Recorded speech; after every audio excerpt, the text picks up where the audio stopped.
అందరికీ నమస్కారం. గత కొన్ని రోజుల నుంచి ప్రజాప్రభుత్వం రోజు రోజుకి అప్పులు విపరీతంగా చేస్తూ ఉందని బీఆర్ఎస్ పార్టీ నాయకులు, అదేవిధంగా బీజేపీ పార్టీ నాయకులు కాంగ్రెస్ పార్టీ మీద విమర్శలు చేస్తూ ఉన్నారు. అసలు ఈ అప్పులు తేవడానికి కారణం ఏంటిదో ఈ వీడియో ద్వారా మీరే తెలుసుకోవాల్సిన అవసరం ఉంది మిత్రులారా.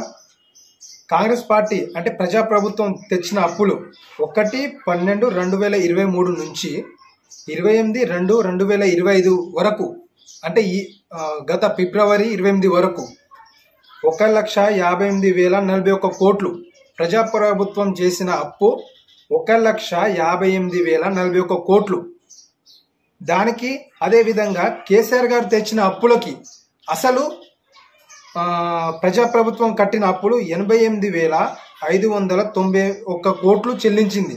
అంటే గత ప్రభుత్వం బీఆర్ఎస్ ప్రభుత్వం ఏ విధంగా అప్పు చేసిందో ఆ అప్పుని వీరు కట్టారన్నమాట. ఎంత అంటే 88,591 కోట్లు వీరు ఆ అప్పు ద్వారా వీళ్ళు ప్రజాప్రభుత్వం వాళ్ళ అప్పులు చెల్లించారు.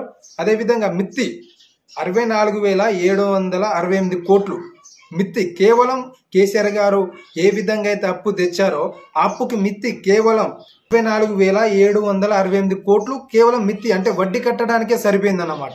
అంటే అసలు కట్టిందేమో 88,591, మిత్తి 64,768 కోట్లు. అంటే మొత్తం కలిపి 1,53,300 కోట్లు కేవలం కేసీఆర్ గారు చేసిన అప్పులకే ఈ ప్రజాప్రభుత్వం కట్టింది. అదేవిధంగా ప్రజాప్రభుత్వం చేసిన అప్పు కేవలం 4,682 కోట్లు మాత్రమే. అంటే ఈరోజు బీఆర్ఎస్ బీజేపీ అంటా ఉన్నారు 2 లక్షల కోట్లు అప్పు చేసిర్రు, 1,50,000 కోట్లు అప్పు చేసిర్రు, 1,00,000 కోట్లు అప్పు చేసిర్రు అని అదేవిధంగా బీజేపీ నాయకులు విమర్శిస్తూ ఉన్నారు. కానీ ప్రజాప్రభుత్వం ఈ కాంగ్రెస్ పార్టీ చేసిన అప్పు కేవలం 4,682 కోట్లు మాత్రమే ఈ ప్రజాప్రభుత్వం అప్పు చేసింది. అంటే 1,58,000 కోట్లు దేనికి తెచ్చారంటే గత ప్రభుత్వం బీఆర్ఎస్ పార్టీ ఏ విధంగా అయితే అప్పు చేసిందో ఆ అప్పును కూడా ఇప్పుడున్న ప్రభుత్వం అంటే రేవంత్ రెడ్డి గారి ప్రభుత్వం వాళ్ళే చెల్లించాల్సింది కాబట్టి వారు చెల్లించేస్తున్నారు. కాబట్టి ఈ విధంగా వారు విమర్శించడం సరికాదు.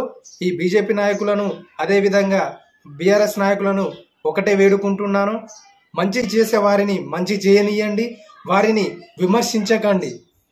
కాబట్టి మీరందరూ కాంగ్రెస్ పార్టీకి ఓటేశారని కూడా ఈ సందర్భంగా మీకు గుర్తు చేస్తూ ఉన్నాను. బీఆర్ఎస్లో ఉన్న నాయకులు కాంగ్రెస్ పార్టీకి ఓటేశారు, బీజేపీలో ఉన్న నాయకులు కూడా కాంగ్రెస్ పార్టీకి ఓటేశారు. కానీ ఈరోజు మీరు విమర్శించడం సరికాదని నేను ఈ సందర్భంగా మీకు గుర్తు చేస్తూ ఉన్నాను.